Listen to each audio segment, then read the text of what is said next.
Hello friends, अपने CUET की series में ये एक नया वीडियो है और अपनी तरह का पहला वीडियो है। इस वीडियो में हम लोग दिल्ली यूनिवर्सिटी या जिसको फॉर्मली हम लोग यूनिवर्सिटी ऑफ दिल्ली के नाम से जानते हैं उसके बारे में कुछ बात करेंगे। और थोड़ा बड़ा वीडियो हो सकता है लेकिन बहुत ही इम्पॉर्टेंट है। इम्पॉर्टेंट क्यों है? जिन्होंने पहले के वीडियोस देखे हैं उनको पता होगा कि ह्यूमैनिटीज में और कॉमर्स में CUET में DU ही डोमिनेट करता है और DU के कॉलेजेस भी डोमिनेट करते हैं। मतलब जो सबसे अच्छे कॉलेजेस हैं, ज्यादातर कॉलेजेस देश भर में आपको DU में मिलेंगे। NIRF रैंकिंग की बात भी हम लोगों ने पहले की थी। साथ में अगर आप टोटल नंबर ऑफ सीट्स की बात भी करेंगे CUET में तो लगभग 1.8 लाख सीट्स थी टोटल लास्ट ईयर, है ना, 1,80,000, जिसमें से अप्रोक्सीमेटली 70,000 सीट्स वो भी DU में है। तो DU CUET की सारी सीट्स लेकर के जाता है ऐसा कहना ठीक नहीं है, लेकिन 70,000 सीट्स हैं और वो भी जो बेस्ट कॉलेजेस हैं ज्यादातर आपको DU में दिखेंगे। तो DU कौन कौन से कोर्सेस ऑफर करता है, क्या स्ट्रक्चर है, नॉर्थ कैंपस साउथ कैंपस की बात भी हम लोग कभी कभी सुनते हैं, कोई ईस्ट कैंपस या वेस्ट कैंपस क्यों नहीं है, ये सारे क्वेश्चंस हैं जो बहुत ही इंपॉर्टेंट हैं। और आपको बहुत सारे ऐसे स्टूडेंट्स भी हैं, जैसे अभी एक साइकोलॉजी में इंटरेस्टेड स्टूडेंट दिखा, तो एक कोर्स BA साइकोलॉजी का भी है ऑनर्स और एक BA ऑनर्स अप्लाइड साइकोलॉजी का भी है। तो बहुत सारे ऐसे कोर्सेस थोड़े थोड़े सिमिलर हैं और अगर आपने उन कोर्सेस में अप्लाई नहीं किया तो ऑब्वियसली आपको एडमिशन तो बाद में मिलेगा ही नहीं, राइट। अच्छा, तो ऐसे में आपको क्या करना रहेगा, ऐसे में आपको यह समझना इंपॉर्टेंट है कि कभी भी एग्जामिनेशन देने के बाद जो भी आपके पास पॉसिबल ऑप्शंस हैं उनकी बेटर अंडरस्टैंडिंग आपको होनी चाहिए, है ना। और वो कैसे बनेगी? जब आप इस तरह की रिसर्च करेंगे। लेकिन रिसर्च करने का टाइम तो है नहीं, बहुत सारे ऐसी चीजें हैं जिसमें बहुत टाइम कंज्यूम होगा। इस वीडियो को बनाने में फ्रैंकली मैं ऐसा कभी बोलता नहीं हूं, लेकिन इसमें काफी एफर्ट लगा है क्योंकि बहुत सारी अलग अलग जगह पर इंफॉर्मेशन है और उसको हम लोगों ने गैदर करके आपके सामने प्रेजेंट करने की कोशिश की है। एक बात मैं बहुत सीरियसली आप लोगों से कहना चाहूंगा, ये सारी इंफॉर्मेशन हम लोग सेकेंडरी सोर्सेस से लेकर के आ रहे हैं। सेकेंडरी सोर्सेस का मतलब क्या हुआ? DU की वेबसाइट है, उनकी अपनी प्रेस रिलीज है, उससे ऑथेंटिक सोर्स पब्लिक डोमेन में अवेलेबल नहीं है। लेकिन फिर भी आप पूरी तरह से इन सारी इंफॉर्मेशन के बेसिस पर ही अपना डिसीजन लें, ऐसा ना करें, है ना। हम लोगों ने सब कुछ ठीक से रिसर्च की है, बट फिर भी आप जिस पर्टिकुलर कोर्स के लिए अप्लाई करना चाह रहे हैं उसके बारे में आप खुद भी एक बार जरूर देख लें। हो सकता है कुछ डिस्क्रिपेंसी हो जाए, हो ही सकता है, हम लोग भी इंसान है, कुछ गलतियां भी हो सकती हैं। और ये भी बहुत बड़ा इश्यू है कि कई जगह पर इंफॉर्मेशन अपडेट की जा रही है। ऐसा भी एक एग्जांपल मैंने इसमें इंक्लूड किया हुआ है जिसका आपको आइडिया लगेगा। तो खैर हम लोग स्टार्ट करते हैं। ये सारी बात तो आपको मालूम ही है। कोई अलग से डाउट भी हो तो आप हमेशा ये स्कैन करके या फिर सीधे डायरेक्टली कमेंट करके भी अपनी बात पूछ सकते हैं। तो लेट्स स्टार्ट। अच्छा, यूनिवर्सिटी ऑफ दिल्ली है 1922 में स्टार्ट हुई थी, है ना। 3 कॉलेजेस थे कैंपस के अंदर और एक बाहर का कॉलेज था, उसको मिला करके हम लोग 4 कॉलेजेस भी कह सकते हैं। इसका मतलब लास्ट ईयर 2022 में 100 इयर्स हो गए थे इस यूनिवर्सिटी को। कितना टाइम हो गया था? 100 साल। तो कोई छोटी मोटी बात नहीं है। और 91 कॉलेजेस हैं जो DU को कॉन्स्टिट्यूट करते हैं। DU में इतने सारे कॉलेजेस आते हैं। अच्छा, वाइस प्रेसिडेंट हैं जो हमारे देश के, कोई छोटे मोटे आदमी नहीं, वाइस प्रेसिडेंट ऑफ इंडिया, वो इस यूनिवर्सिटी के चांसलर हैं। मैं बिट्स पिलानी से था, वो एक private deemed to be university जिसके चांसलर कुमार मंगलम बिरला साहब हैं, वो थे। वो भी बहुत बड़े आदमी हैं, but vice president of India की बात क्या हो गई कि पूरे देश के वाइस प्रेसिडेंट हैं, वो इस यूनिवर्सिटी के चांसलर हैं। अच्छा, ज्यादातर अगर आप और भी यूनिवर्सिटीज देखेंगे ना, स्टेट यूनिवर्सिटीज देखेंगे, तो ये एक ऑनरेरी पोस्ट होती है। वहां पर आपको गवर्नर जो भी राज्य के हैं वो आपको चांसलर दिखेंगे और एडमिनिस्ट्रेटिव पर्पसेस के लिए सबसे बड़ी पोस्ट होती है वो वाइस चांसलर की होती है, ठीक। अच्छा, यूनिवर्सिटी ऑफ दिल्ली में मैंने बताया कि 91 कॉलेजेस हैं, लेकिन उनमें से अगर आप अंडर ग्रेजुएट कॉलेजेस की बात करेंगे तो वो आपको 86 मिलेगा। और इन 86 कॉलेजेस में 8 इवनिंग कॉलेजेस भी हैं। और ये बात समझना काफी इंपॉर्टेंट हो सकती है कई लोगों के लिए। क्या है इसका मतलब? कई ऐसे कॉलेजेस हैं, 8 टोटल, जहां पर डे टाइम क्लासेस चलती हैं सुबह मॉर्निंग सेशन में और फिर इवनिंग सेशन भी चलता है। और जब इवनिंग सेशन भी उसी कॉलेज में चल रहा है तो सेम कॉलेज को 2 कॉलेजेस की तरह काउंट किया जाता है। मॉर्निंग सेशन में एक कॉलेज था, सेम कॉलेज है, और ऐसे कितने टोटल कॉलेजेस हैं? 8। इनके नाम ये सारे हैं। दयाल सिंह कॉलेज है, मोतीलाल नेहरू कॉलेज है, पीजीडीएवी कॉलेज है। तो इस तरह के जितने भी कॉलेजेस हैं इनमें मॉर्निंग क्लासेस भी चल रही हैं और शाम को भी चल रही हैं, और इनमें से कई कॉलेजेस अच्छे कॉलेजेस भी हैं।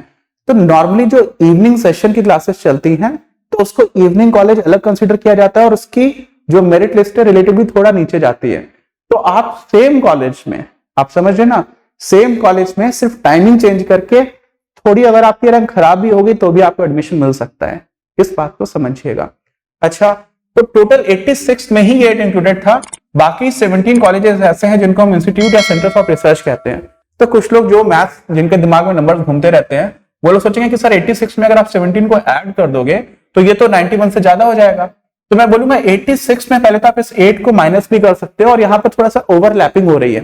कुछ ऐसे इंस्टीट्यूट्स भी हैं डीयू में जो पोस्ट ग्रेजुएट प्रोग्राम्स के लिए हैं, जो अंडर ग्रेजुएट प्रोग्राम्स के लिए नहीं है, और कुछ अंडर ग्रेजुएट इंस्टीट्यूट्स भी ऐसे हैं जिनको रिसर्च इंस्टीट्यूट भी कहा जाता है, और इस वजह से टोटल आपको 91 ही मिलेगा। आपके लिए जो इंपॉर्टेंट पॉइंट है इसमें वो ये है कि 8 इवनिंग कॉलेजेस का भी एक ऑप्शन बनता है जो आप अप्लाई कर रहे हैं, तो इसको भी ध्यान रखिएगा। ठीक, अच्छा, जितने भी कोर्सेस होते हैं ना डीयू में, उनको एकेडमिकली अगर आप देखेंगे तो फैकल्टीज और डिपार्टमेंट्स में उसको क्लासिफाई किया गया है। मतलब क्या हुआ, यहां पर फैकल्टी का मतलब है जैसे faculty of applied social sciences and humanities, ये एक फैकल्टी है, इसके अंदर एक डिपार्टमेंट है। अच्छा, तो स्ट्रक्चर अगर आप देखेंगे तो वर्टिकली देखने पर फैकल्टी रिलेटिवली लार्जर एस्पेक्ट्स को कवर कर रही है, वाइडर एस्पेक्ट्स को कवर कर रही है, और उसके बाद डिपार्टमेंट्स आएंगे। जैसे अगर आप फैकल्टी ऑफ साइंस में देखेंगे तो देयर आर 9 डिपार्टमेंट्स। ठीक, अच्छा, इसी तरह से faculty of interdisciplinary and applied science देखेंगे तो 7 डिपार्टमेंट्स हैं। यहाँ पर फैकल्टी ऑफ टेक्नोलॉजी में आपको 10 डिपार्टमेंट्स मिलेंगे। सबसे ज्यादा आपको मेडिकल साइंसेस की जो फैकल्टी है उसमें 21 डिपार्टमेंट्स मिल रहे हैं। अच्छा, तो टोटल अगर आप डिपार्टमेंट्स को काउंट कर लेंगे तो आपका ये 86 निकल करके आ जाएगा। टोटल फैकल्टीज कितनी है, 16 है। कुछ लोगों को 15 दिख रही होगी बोर्ड पर, है ना। 16 को लेकर के थोड़ा सा एम्बिग्यूटी है। Probably Delhi school of economics को इंडिपेंडेंटली एक फैकल्टी कंसिडर किया जाता है, but I am not very sure. लेकिन कुल मिलाकर के ये एक थोड़ा स्ट्रक्चर था जिसका आपको थोड़ा आइडिया होना चाहिए, इसलिए इसको भी आप लोगों के साथ डिस्कस किया। ये स्लाइड इस पूरे वीडियो में शायद सबसे ज्यादा इंपॉर्टेंट स्लाइड है, समझिएगा इसको। 2023 में CUET आपको टोटल 10 टेस्ट में अपीयर करना अलाउ करता है। लास्ट ईयर ये नंबर 9 था, है ना। बोलते हैं रात गई बात गई, तो ये तो पूरा साल चला गया, तो इसको तो आप भूल जाओ। उस साल क्या था ये इंपॉर्टेंट नहीं है। इस बार आप मैक्सिमम 10 सब्जेक्ट्स में अपीयर कर सकते हैं, जिसमें से लैंग्वेजेस भी हो सकती हैं सेक्शन 1 में, सेक्शन 3 में आपका जनरल टेस्ट हो सकता है, और सेक्शन 2 में आपके डोमेन स्पेसिफिक सब्जेक्ट्स हैं वो हो सकते हैं। ठीक, लेकिन ये कौन कह रहा है, ये CUET कह रहा है। कौन कह रहा है, CUET कौन कंडक्ट करा रहा है, नेशनल टेस्टिंग एजेंसी। तो आप मैक्सिमम 10 टेस्ट में अपीयर कर सकते हैं, बट CUET ने बोला है कि जब भी आप किसी पर्टिकुलर यूनिवर्सिटी में एडमिशन लेना चाहते हैं, उसकी किसी पर्टिकुलर कॉलेज में, तो हर स्टूडेंट को उस पर्टिकुलर यूनिवर्सिटी का एलिजिबिलिटी क्राइटेरिया जाकर के देखना होगा कि वो यूनिवर्सिटी किस बात को मानती है, किसको नहीं मानती है। हम लोग तो एक टेस्ट कंडक्ट करा रहे हैं जिससे कि आपको हर सारी जगह पर यूनिवर्सिटी के लिए अलग अलग टेस्ट ना देना पड़े। अच्छा, तो इसी में जो सबसे इंपॉर्टेंट यूनिवर्सिटी जिसकी हम लोग इस वीडियो में बात कर रहे हैं, दिल्ली यूनिवर्सिटी, वो क्या कहती है, वो कहती है कि अगर आपको एडमिशन चाहिए किसमें, यूनिवर्सिटी ऑफ दिल्ली में, it is mandatory for the candidate to appear in CUET UG 2023 in those subjects in which she is appearing or has passed class 12th। बात समझ में आई। जिन सब्जेक्ट्स में आपने 12th कर लिया है या आप इस साल 12th का एग्जाम दे रहे हैं, उन्हीं सब्जेक्ट्स में आपको एग्जाम देना होगा। आप समझ रहे हैं। तो इस हिसाब से अगर आप देखेंगे तो CBSE हो गया, है ना, मैं यूपी बोर्ड से हूं, यूपी बोर्ड हो गया, और ऐसे तमाम बहुत सारे बोर्ड से पढ़ने वाले जो भी स्टूडेंट्स हैं उनको DU में एडमिशन के लिए, CUET में आप एडिशनल सब्जेक्ट्स में भी अपेयर हो सकते हैं, उसमें दिक्कत नहीं है, बट DU में अगर आपको एडमिशन चाहिए है तो DU में एडमिशन के लिए जब आप टेस्ट देने जा रहे हैं तो उन्हीं सब्जेक्ट्स में टेस्ट दे पाएंगे जिन सब्जेक्ट्स में आपने 12th का एग्जाम लिख चुके हैं या फिर इस बार लिख रहे हैं। आई बात समझ में। अच्छा, यहां पर एक कंफ्यूजन आता है बहुत सारे लोगों को, बहुत सारे लोगों को लगता है कि सर इसका मतलब अगर मान लीजिए मैं साइंस साइड से हूं, कहां से हूं, साइंस साइड से मैंने पढ़ाई की, और मान लीजिए कि आपके जो सब्जेक्ट्स हैं वो फिजिक्स, केमिस्ट्री और मैथ्स था, बाकी इंग्लिश था और बाकी हिंदी था, ठीक है, ये मेरे सब्जेक्ट थे एक्चुअली 12th क्लास में, अच्छा, यूपी बोर्ड में। अब आगे मेरा साइंस पढ़ने का मन नहीं है, आगे मेरा मन है कॉमर्स पढ़ने का, तो ये कैसे हो पाएगा सर? क्योंकि अब तो डीयू कह रही है कि आपको सिर्फ उन्हीं सब्जेक्ट्स में आप अपियर कर सकते हो जो आपने 12th में किया। अच्छा, तो क्या ये पॉसिबिलिटी है या नहीं है? इस क्वेश्चन को आप ऐसे समझिए। क्वेश्चन समझ में आ गया कि नहीं समझ में आ गया? अब जब हम लोग कॉमर्स में बीकॉम करने की बात करेंगे और बीकॉम ऑनर्स की बात करें या बीकॉम नॉर्मल, उसकी बात भी हम लोग अभी करेंगे, तो मान लीजिए कॉमर्स में आपको बीकॉम करना है, तो बीकॉम के लिए जो क्राइटेरिया है वो देखना पड़ेगा। कई जगह पर अगर आपने साइंस स्ट्रीम से पढ़ाई की है तो आपको लिस्ट बी में, जो कि आपकी डोमेन की लिस्ट थी, उसको भी B1 और B2 में सेग्रीगेट किया है डीयू ने। ये बात हम लोगों ने पहले वीडियोस में की थी। तो B1 और B2 इसमें भी आपको टोटल 20 सब्जेक्ट्स मिल रहे थे और यहाँ पे 7 मिल रहे थे। इन 27 सब्जेक्ट्स में सारे सब्जेक्ट्स जो आपने 12th क्लास में पढ़े हैं, चाहे कॉमर्स स्ट्रीम से हो या फिर साइंस स्ट्रीम से हो या फिर आर्ट स्ट्रीम से हो, सारे के सारे मिल जाते हैं। कई बार कंडीशन ऐसी होती है कि आपको एक लैंग्वेज में अपियर होना है, जनरल टेस्ट में अपियर होना है, नहीं होना है, वो हम लोग सबकी बात करेंगे, लेकिन साथ में ऐसा लिखा होगा कि you need to appear in 3 subjects या from B and at least 2 from B1। इस तरह की बात बहुत जगह पर लिखी हुई है। क्या बोला मैंने, फिर से समझ लो। मैंने ये बोला कि आपको टोटल 3 सब्जेक्ट्स में अपियर करना है बी से। तो भले ही आपको कॉमर्स में जाना है, लेकिन आपके जो सब्जेक्ट्स थे साइंस में, फिजिक्स, केमिस्ट्री, मैथ्स, वो भी तो 27 में से आ रहे हैं। तो इसका मतलब अगर कोई साइंस स्ट्रीम से है और आगे जाकर के अपनी स्ट्रीम चेंज करना चाहता है तो वो पॉसिबिलिटी इन जनरल है, हर एक केस में नहीं है। कुछ केस में एडिशनल क्राइटेरिया है, कुछ जगह ऐसा है, जैसे अगर मुझे मान लीजिए बीए ऑनर्स इकोनॉमिक्स में एडमिशन लेना है और मैं फिजिक्स, केमिस्ट्री और बायो मैंने ले रखा था, मेरा मैथ्स नहीं था, तो अगर मेरा मैथमेटिक्स नहीं है तो मैं बीए ऑनर्स इकोनॉमिक्स में एडमिशन नहीं ले पाऊंगा। क्यों? क्योंकि उस पर्टिकुलर कोर्स के लिए डीयू में आपका मैथमेटिक्स कंपल्सरी सब्जेक्ट है। तो आपको इन सारे क्राइटेरिया को आप जिस पर्टिकुलर कोर्स में या फिर जिस भी पर्टिकुलर प्रोग्राम में एडमिशन लेना चाहते हैं उसके लिए बहुत ठीक से देखना पड़ेगा। बट इन जनरल ध्यान रखिए, डीयू में आपके पास स्ट्रीम चेंज करने का ऑप्शन है। आमतौर पर नॉर्मली साइंस स्ट्रीम के जो बच्चे हैं जिन्होंने 12th तक साइंस स्ट्रीम से पढ़ाई की है, उनके पास ऑप्शन सबसे ज्यादा आपको देखने को मिलेंगे। ठीक, अच्छा, तो हम लोग क्या करते हैं, आगे बढ़ जाते हैं। इस स्लाइड को एक बार फिर से पढ़ जरूर लीजिएगा। डीयू की बात है, पूरी सीयूईटी की बात नहीं है, लेकिन डीयू कितना इंपॉर्टेंट आप समझ रहे हैं। आप 12th के जिन सब्जेक्ट्स में अपियर हो चुके हैं या हो रहे हैं, उन्हीं सब्जेक्ट्स को डीयू अपने लिए कंसीडर करेगा। बाकी और यूनिवर्सिटीज हो सकता है अलग सब्जेक्ट्स को भी कंसीडर कर लें। जैसे मान लीजिए मेरा फिजिक्स, केमिस्ट्री, मैथ्स, इंग्लिश और हिंदी था, मुझे सीयूईटी इकोनॉमिक्स में भी देने का मन कर रहा है, ठीक है, मुझे बिजनेस स्टडीज में भी देने का मन कर रहा है, मुझे अकाउंट्स में भी देने का मन कर रहा है, और ह्यूमैनिटीज वाले क्यों नाराज हो जाएं, तो मेरा मन हिस्ट्री में भी कर गया और मेरा मन पॉलिटिकल साइंस में भी कर गया, ठीक है। अब ज्योग्राफी वाले अगर नाराज हो रहे हैं तो उनको करना पड़ जाएगा। क्यों? क्योंकि कुल मिलाकर के 10 सब्जेक्ट्स में ही तो अपियर कर सकता हूं, है ना, और ये 10 हो गए हैं और इसमें शायद ये कॉम्बिनेशन बनेगा भी नहीं, क्योंकि एक जगह पर जनरल टेस्ट मुझे देना होगा। कुल मिला के बात यह है कि टेस्ट में और ज्यादा भी दे सकता हूं, लेकिन जब डीयू की बात आएगी तो कुल मिलाकर के उतने ही सब्जेक्ट्स को कंसीडर किया जा रहा होगा जो मैंने 12th में अपियर किए हुए हैं। बस आगे बात समझ में। अच्छा, अब बढ़ जाते हैं आगे।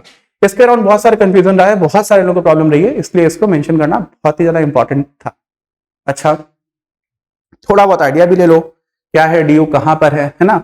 लोकेशन मैप, बेसिक मैप बनाना तो आता होगा ना, ऊपर नॉर्थ रहता है और नीचे साउथ और राइट वर्ड ईस्ट हम लोग शो करते हैं किसी भी मैप पर, और इधर वेस्ट कर देते हैं, सॉरी, ठीक। अच्छा, तो नॉर्थ कैंपस और साउथ कैंपस जो है ना, अगर आप दिल्ली को देखोगे तो दिल्ली का जो भी मैप कुछ इस टाइप का दिल्ली है, नॉर्थ कैंपस आपको यहां पर दिखेगा कहीं पे और साउथ कैंपस यहां पे कहीं पे दिखेगा। ऐसा नहीं है कि बिल्कुल नॉर्थ में दिखेगा, बिल्कुल साउथ में दिखेगा। और जो नॉर्थ कैंपस था, मैंने आपको बताया कि डीयू की स्टार्टिंग कब हुई थी, 1922 में, और जो साउथ कैंपस है ना, वो बाद में एक एक्सटेंशन प्लान आया था, तब 1973 में जाकर के साउथ कैंपस की स्टार्टिंग हुई। अच्छा, और उसके बाद जो फाइनल शिफ्ट हुआ जहां पर आज का आपको साउथ कैंपस दिखेगा वो 1984 में जाकर के हुआ था। इसका मतलब साउथ कैंपस बाद का कैंपस है, ये आपका ओरिजिनल कैंपस है। लेकिन ओरिजिनल कैंपस का मतलब ये नहीं है कि सारे अच्छे कॉलेजेस आपको नॉर्थ कैंपस में मिलेंगे। साउथ कैंपस में लेडी श्री राम कॉलेज है, बहुत सारे ऐसे अच्छे कॉलेजेस हैं जो आपको साउथ कैंपस में भी देखने को मिलेंगे। अभी आपको मैं NIRF रैंकिंग्स भी दिखाऊंगा ना, तो उसमें भी आपको आइडिया लगेगा कि साउथ कैंपस के भी बहुत सारे कॉलेजेस हैं। ठीक, अच्छा, बेसिक बात क्या है, north campus host the 3 founding colleges inside the campus. ये पूरा नॉर्थ कैंपस जो है आपका वो पूरा नहीं है, इसको अगर बड़ा करके देखेंगे तो आपको थोड़ा ऐसा दिखेगा। अब इसमें क्या हो रहा है, सेंट स्टीफेंस कॉलेज तो नॉर्थ कैंपस के अंदर ही आ जाता है। कहां पर आ जाता है, इसके अंदर ही आ जाता है, लेकिन बहुत सारे अच्छे कॉलेजेस हैं जो मेन बिल्डिंग के आसपास हैं। तो कुछ 13 किलोमीटर की बाउंड्री है, उसमें बहुत सारे अच्छे कॉलेज है। मिरांडा हाउस है ना, जो लास्ट ईयर की रैंकिंग है DU के कॉलेजेस में, उसमें सबसे ऊपर है मिरांडा हाउस।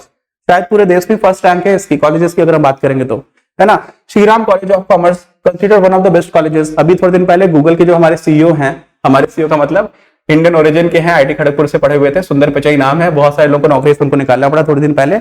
उनका भी एक जगह पर SRCC में एक इवेंट हो रहा था और वो इनवाइटी थे, गेस्ट थे वहां पर। तो उनको पूछा गया कि आपको 12th में कितने मार्क्स आए थे। पहले CBT तो होता नहीं था, तो पहले एडमिशन SRCC में आपकी मेरिट के बेसिस पर होता था। तो वो आंसर करते हुए अपने मार्क्स नहीं बताते हो 12th में, बोलते हैं कि मेरे इतने मार्क्स नहीं थे कि मेरा SRCC में एडमिशन हो पाता। आप समझ रहे हैं, वो बंदा पूरे वर्ल्ड में गूगल का CEO है, लेकिन उसके बाद भी वो क्या कह रहे हैं, वो ये कह रहे हैं कि मेरे इतने मार्क्स नहीं थे कि मेरा SRCC में एडमिशन हो पाता। तो सोचिए कितना रेप्यूटेड कॉलेज है और कंपटीशन कितना डिफिकल्ट होगा, राइट। अच्छा, इससे दूसरी बात भी सीखने को मिलती है, जो अभी आप 23 सीखेंगे तो कोई नुकसान नहीं है, लेकिन मैं बता दे रहा हूं। वो बात यह है कि सुंदर पिचाई साहब का SRCC में एडमिशन नहीं हो पाता है ना, लेकिन वो गूगल के CEO बन गए। तो SRCC में एडमिशन लेना बड़ी बात है या फिर गूगल का CEO बन जाना बड़ी बात है? ऑब्वियसली गूगल का CEO बनना बहुत बड़ी बात है।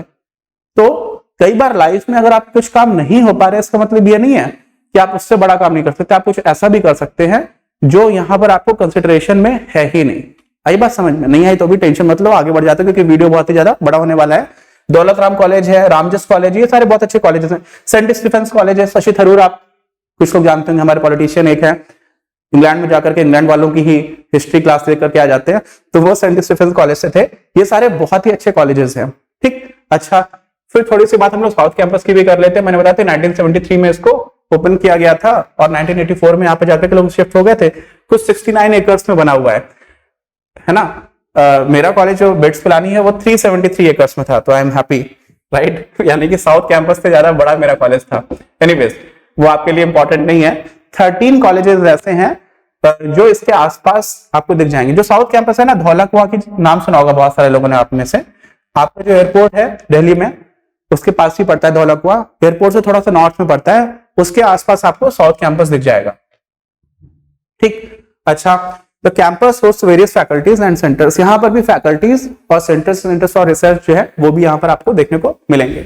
अच्छा, ओवरऑल अगर हम दिल्ली का मैप देखने की कोशिश करेंगे तो साउथ कैंपस आपको यहां पे दिख रहा है, नॉर्थ कैंपस आपको यहां पे दिख रहा है। अब नॉर्थ कैंपस के बहुत सारे कॉलेजेस हैं, है ना। जैसे Zakir Hussain college originally DU में नहीं था, लेकिन 3 कॉलेजेस तो DU कैंपस के अंदर थे, चौथा कॉलेज जाकिर हुसैन था। इन सबको मिलाकर के शुरुआत से ही 4 कॉलेज आपको दिख रहे थे, है ना। तो ये सारे कुछ पास के कॉलेजेस हैं जिसको हम लोग नॉर्थ कैंपस में ही काउंट कर लेते हैं। उसके बाद साउथ कैंपस है। साउथ कैंपस में आपको कमला नेहरू कॉलेज है ना। ये भगत सिंह, शहीद भगत सिंह कॉलेज है। ये सारे साउथ कैंपस के कॉलेजेस माने आते हैं। कई ऐसे कॉलेजेस हैं जो काफी दूर हैं, उनको किसी कैंपस में काउंट नहीं किया जाता, तो उनको बोलते हैं यहाँ पर ऑफ कैंपस कॉलेजेस, है ना। जैसे आपको अगर आप एकदम ईस्ट साइड पर देखेंगे तो ये BR अम्बेडकर कॉलेज है, ये ईस्ट दिल्ली में आ जाएगा, है ना। श्री राजगुरु कॉलेज है, उसके बाद से आपका महाराजा अग्रसेन कॉलेज है। ये ईस्ट दिल्ली के कॉलेजेस हैं। और इसी तरह से ये कालिंदी कॉलेज वेस्ट दिल्ली में कंसीडर किया जाता है, जबकि आपको लगेगा कि इतना ज्यादा वेस्ट तो दिल्ली में नहीं है, बट फिर भी ये वेस्ट दिल्ली का कॉलेज है। इसकी भी पूरी लिस्ट है विकिपीडिया पर, मैं आपके साथ डिस्क्रिप्शन में शेयर कर दूंगा, आप उसको देख सकते हैं। तो पॉइंट क्या है कि कई सारे कॉलेजेस साउथ कैंपस में हैं, कई सारे नॉर्थ कैंपस में हैं, और कुछ कॉलेजेस ऐसे हैं जो ना नॉर्थ में ना साउथ में है, तो उनको ऑफ कैंपस कॉलेज भी कह दिया जाता है। और ऐसे में हमारे जो ईस्ट साइड के लोग हैं और वेस्ट साइड के लोग हैं वो लोग ज्यादा दुखी ना हो, इसी वजह से DU अपना ईस्ट साइड और वेस्ट को ओपन करने वाला है, इस तरह की न्यूज भी आ रही है। तो और भी ज्यादा एक्सपेंशन होगा, अच्छी बात है। एजुकेशन में वैसे भी हमें बहुत सारा एज ए कंट्री इन्वेस्ट करने की जरूरत है और हायर एजुकेशन में भी है। क्वालिटी पर फोकस बनाए रखना भी इंपॉर्टेंट बात है, वो सारी अलग बात है, लेकिन ईस्ट और वेस्ट वालों को दुखी नहीं होना दिल्ली में, एटलीस्ट इतनी सी बात है। ठीक है, ये कुछ साउथ दिल्ली के जो कॉलेजेस हैं साउथ कैंपस से, कमला नेहरू है, दयाल सिंह कॉलेज है, लेडी श्रीराम कॉलेज है, तो ये सारे आपको इधर दिख जाएंगे। Very soon university of Delhi will also open its campuses in east and west Delhi, जो मैंने आपको अभी भी बताया। Even east and west Delhi host some of the very recognised colleges. तो नॉर्थ में अच्छे कॉलेजेस हैं, साउथ में अच्छे हैं, ऐसा ही नहीं है, आपको ईस्ट और वेस्ट में मिल जाएंगे। जैसे भीमराव अम्बेडकर कॉलेज में बहुत ही ज्यादा डिफिकल्ट एडमिशन हुआ था लास्ट ईयर भी, है ना। और इसी तरह से आपका दीनदयाल उपाध्याय कॉलेज है, श्री गुरु Govind Singh college of commerce, ये सारे कॉलेजेस भी बहुत अच्छे हैं, जो कि ना कि नॉर्थ कैंपस में ना ही साउथ कैंपस में। ठीक, अच्छा, इंफॉर्मेशन ओवरफ्लो हो जाए तो वीडियो पॉज करके एक छोटा सा चक्कर लगा करके आ जाइएगा, क्योंकि आप इस वीडियो को देख करके थोड़ा सा और बेहतर आइडिया शायद ले पाएंगे डीयू के लिए, डीयू के से रिलेटेड प्रोग्राम्स के लिए। तो इस पूरे वीडियो को थोड़ा देखेंगे तो आपके लिए बेनिफिशियल होगा, और अपने फ्रेंड्स के साथ भी आप इसको शेयर करिएगा। बढ़ते हैं आगे। ये बात मैंने कर ली थी। ये कुछ ऐसे कॉलेजेस है जो किसी कैंपस में काउंट नहीं किया था। कालिंदी कॉलेज है, BR अम्बेडकर कॉलेज है, श्री राजगुरु कॉलेज है, महाराणा अग्रसेन कॉलेज है, इनके लिए बाद में कभी कैंपसेस आ जाएंगे। इसको अगली स्लाइड पे हम लोग पहुंचते हैं तो हम लोग बात करते हैं किसकी, NIRF की, national institute of ranking framework. तो अभी क्या होता है कि हमारे देश में अलग अलग कॉलेजेस को हम लोग रैंक करने की कोशिश करते हैं, है ना। और इसमें अलग अलग तरह के कॉलेजेस भी हैं। जैसे अगर इंजीनियरिंग कॉलेजेस की बात करेंगे तो IITs आपको बहुत ऊपर दिखेंगी, है ना। ओवरऑल रैंकिंग की बात की जा सकती है। यूनिवर्सिटी रैंकिंग में भी हम लोगों ने पहले की वीडियोस में बात की थी कि बहुत सारी टॉप यूनिवर्सिटीज भी CUET को एक्सेप्ट करती हैं। अगर आप कॉलेजेस की ही बात करेंगे, देखिए मेडिकल के कॉलेजेस अलग हो जाएंगे, लेकिन आप सिर्फ कॉलेजेस की बात करेंगे जहां पर नॉर्मली BCom, BSc, BA इस तरह के प्रोग्राम्स होते हैं, तो उन कॉलेजेस की अगर बात करेंगे तो वहां पर ही आपको CUET रेलिवेंट दिखेगा मेनली। ठीक है, मेनली वहीं पर दिखेगा। यहां तक कि मेडिकल को अलग रखा गया, डेंटल को अलग कर दिया गया है, फिर लॉ के कॉलेजेस अलग है। तो यहां पर अगर हम सिर्फ कॉलेजेस की बात करेंगे देश भर में, जो छोटी बात नहीं है, सबसे ज्यादा लोग इसी में एडमिशन लेते हैं, तो वहां पर DU का क्या परफॉर्मेंस है, DU का क्या जलवा है, वो आपको यहां पर देखने को थोड़ा थोड़ा मिलेगा। ऑल इंडिया लेवल पर फर्स्ट रैंक मिरांडा हाउस, मेरी एक फ्रेंड है जो काफी अपने को सपोर्ट करती रहे स्टार्टिंग से अपनी क्लास में, मिरांडा हाउस से ही है, वो नॉर्थ कैंपस में ही आता है। अच्छा, Hindu college, lady Shriram college. अब देखिए ये आपका साउथ कैंपस में आ गया, और रैंक देखिए आप, first rank all India, second rank, fifth rank, seventh rank, 10th, 11th, 12th, 14th, है ना। फिर 14, 16, 18, 21, ऐसा लग रहा है कि टॉप कॉलेजेस बाहर कहीं पर है ही नहीं। और अगर आप सही से देखेंगे तो you will find there are 24 out of top 50 colleges in DU। तो इतना ज्यादा कॉन्सेंट्रेटेड है, आप समझ रहे हैं ना। ये इंपॉर्टेंस है दिल्ली यूनिवर्सिटी की या यूनिवर्सिटी ऑफ दिल्ली की। ठीक, अच्छा, तो हम लोगों ने लास्ट में आपका महाराजा अग्रसेन कॉलेज है जो आपका ईस्ट दिल्ली में पढ़ रहा था, उसकी 48th रैंक है। और भी अच्छे कॉलेजेस हैं, लेकिन ये तो आपका NIRF ही रिकॉग्नाइज कर रहा है। ठीक, आगे बात समझ में। तो आपको क्या समझ में आया अभी तक कि DU क्यों प्रोमिनेंट है। अगर हम कॉलेजेस की बात करते हैं तो इतने सारे अच्छे कॉलेजेस आपको DU में ही मिलते हैं। अच्छा, अब हम लोग बात करेंगे, क्या बात करेंगे, अब थोड़ी सी ये बात करने की कोशिश करेंगे कि किस पर्टिकुलर स्ट्रीम में आपको आगे अंडर ग्रेजुएशन के लिए जाना है। साइंसेस में जाना है, कॉमर्स में जाना है, ह्यूमैनिटीज में जाना है, परफॉर्मिंग आर्ट्स में जाना है, क्लासिकल म्यूजिक वगैरह के कोर्सेज भी हैं, या फिर वोकेशनल कोर्सेज के लिए जाना है। और उसके पहले बहुत सारे लोगों को डाउट रहता है कि सर, मैंने कई बार देखा है कि BA ऑनर्स लिखा रहता है, ठीक है, और जो नॉर्मल BA है BA पास बोलते हैं, इसमें क्या डिफरेंस है। BSc ऑनर्स भी होता है सर, और नॉर्मल BSc प्रोग्राम भी लिखा रहता है, तो इन सब में कुछ डिफरेंस होता है या नहीं होता है। कुल मिलाकर के देखोगे तो एक चीज हो जाती है BA या BA पास, उसी तरह से BSc या BSc प्रोग्राम, और बाकी होता है ऑनर्स। ठीक है, तो इसको हम लोग दो तरह से देखते हैं। एक होता है आपका पास कोर्स, है ना, जैसे BA पास हो गया, BSc प्रोग्राम हो गया, और यहां पर दूसरा जाता है आपका ऑनर्स कोर्स। इन दोनों में क्या डिफरेंस होता है समझिएगा। जो पास कोर्स होता है ना, किसी भी पास कोर्स में नॉर्मली जैसे आपका BSc पास कोर्स है और आपके सब्जेक्ट्स हो गए फिजिक्स, केमिस्ट्री और मैथ्स, तो आपको तीनों ही स्ट्रीम्स पढ़ाई जाएंगी और आपको एक ब्रॉड अंडरस्टैंडिंग बनेगी। लेकिन अगर आप ऑनर्स कोर्स कर रहे होते हैं तो आपका स्पेशलाइजेशन होता है। जैसे अगर आपने बीए ऑनर्स इकोनॉमिक्स किया तो आपको इकोनॉमिक्स में कुछ एडिशनल ऐसे कोर्सेज करने भी पड़ेंगे जिसकी वजह से आपका इकोनॉमिक्स में स्पेशलाइजेशन हो जाएगा। तो आप समझिए यहाँ का जो कोर्स है वो कुछ ऐसा कोर्स है कि आपको ब्रॉड इंफॉर्मेशन हो रही है। आप फिजिक्स भी पढ़ रहे हो, केमिस्ट्री भी पढ़ रहे हो, मैथ्स भी पढ़ रहे हो। और अगर आपने बीएससी ऑनर्स फिजिक्स किया तो आप स्पेसिफिकली फिजिक्स में एक्सपर्ट बन रहे हो, राइट। और आजकल की जो इकोनॉमी है वहां पर स्पेशलाइजेशन मैटर करता है ना। इसलिए आमतौर पर अगर आप देखेंगे तो एम्प्लॉयबिलिटी पॉइंट ऑफ व्यू से, रोजगार की दृष्टिकोण से अगर आप देखेंगे तो आपको ऑनर्स कोर्सेज ज्यादा रेलिवेंट दिखेंगे। ये समझना भी बहुत इंपॉर्टेंट है जब आप अपने कोर्सेज के लिए या फिर यूनिवर्सिटी को डिसाइड कर रहे हैं कि कहां पर आपको जाना है। अब हम लोग क्या करते हैं, एक एक करके अलग अलग स्ट्रीम्स की बात करना शुरू करते हैं। ह्यूमैनिटीज में तो डीयू की रंगबाजी चलती है ना, ये बोलना ठीक नहीं है शायद एज ए टीचर एक वर्ड, लेकिन रंगबाजी चलती है डीयू की अगर आप देखेंगे तो। खैर एक एक कोर्स को हम उठा करके देखेंगे तो आपको बीए ऑनर्स इकोनॉमिक्स कोर्स दिखेगा। इसके लिए क्या आपको सेक्शन 3 सेक्शन 2 यहाँ पे हम लोगों ने उल्टा लिख दिया है। उल्टा इसलिए लिख दिया उसके रीजन से, सेक्शन 3 में देखो एक ही सब्जेक्ट आता है जनरल टेस्ट, है ना। तो वो देना है या नहीं देना है अगर आपको इस पर्टिकुलर कोर्स में एडमिशन चाहिए है। मैं एक बार फिर से आपको याद दिला देता हूं, ये सारी चीजें हम लोगों ने बहुत रिसर्च करके बहुत टाइम इन्वेस्ट करके बनाई हैं। लेकिन फिर भी अगर आपका मन कर गया कि आपको बीए ऑनर्स इकोनॉमिक्स में एडमिशन लेना है तो मेरी बात तो जरूर मानना, लेकिन मेरी बात से भी ज्यादा बात आप अपनी खुद की रिसर्च को तवज्जो देना, ठीक है। एक बार आप खुद भी जाकर के यूनिवर्सिटी ऑफ दिल्ली और सीयूईटी की वेबसाइट चेक करके एलिजिबिलिटी क्राइटेरिया देख लीजिएगा। सीयूईटी में आपको डायरेक्टली भी मिल सकता है, उसका भी लिंक हम लोग आपको इसी वीडियो के डिस्क्रिप्शन में प्रोवाइड कर देंगे।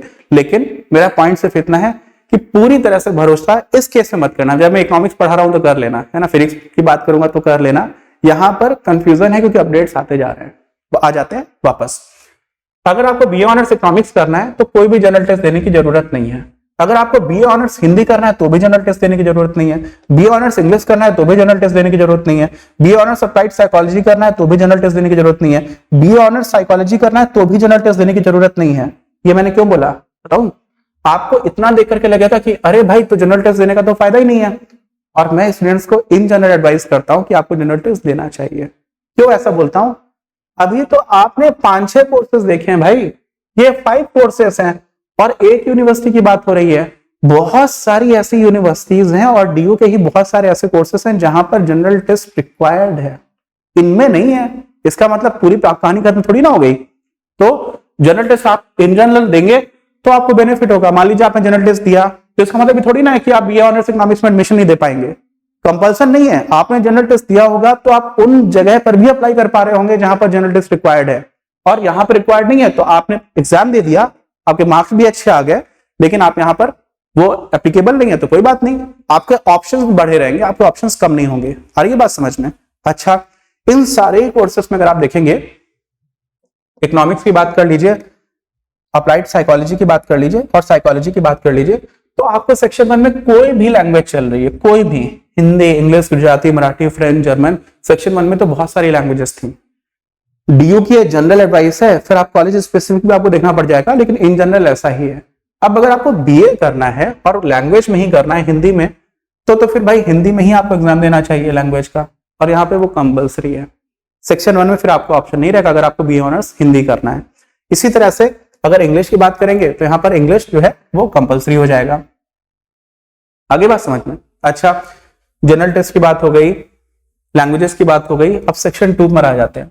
तो सेक्शन 2 में अगर आप इकोनॉमिक्स की बात कर रहे हो ना, तो ध्यान से समझना, आपको कंपल्सरी है कि आप मैथमेटिक्स का सीयूईटी में एंट्रेंस एग्जाम दें, और इसको छोड़ करके बाकी के जो 2 सब्जेक्ट्स हैं वो 20 जो ग्रुप है उसमें हो सकते हैं, और उनमें भी कम से कम एक सब्जेक्ट आपका लिस्ट B1 से होना चाहिए। मतलब बाकी के 2 सब्जेक्ट्स आपके क्या हो सकते हैं?